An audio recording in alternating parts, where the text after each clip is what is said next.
হালের জনপ্রিয় নায়িকা পূজা চেরি, তার বিয়ে নিয়েও কম গুঞ্জন শোনা যায় না। তবে বিয়ে নিয়ে এখনই ভাবছেন না, আরো 4-5 বছর পর চিন্তা করে দেখবেন বলে সম্প্রতি জানিয়েছেন পূজা চেরি।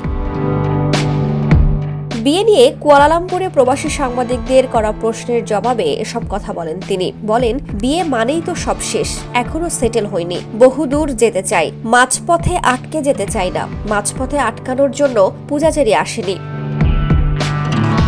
পূজা চেরির আগমন উপলক্ষে শনিবার কুয়ালালামপুরে এনটিভি মালয়েশিয়া আয়োজন করে নৈশভোজের। পরে সাংবাদিকদের বিভিন্ন প্রশ্নের উত্তর দেন পূজা চেরি। এ সময় সাকিব খানকে দেশের সবচেয়ে জনপ্রিয় নায়ক এবং জনপ্রিয়তায় তার ধারের কাছেও কেউ নেই বলে মন্তব্য করেন তিনি।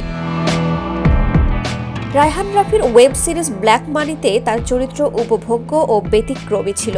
এ ধরনের চরিত্র পেলে আরও ওয়েব সিরিজ করতে চান বলে মন্তব্য করেন পূজা চেরি। অভিনেত্রী জানান, সামনে চমক থাকছে, তবে এখনই তা প্রকাশ করতে চাননি তিনি।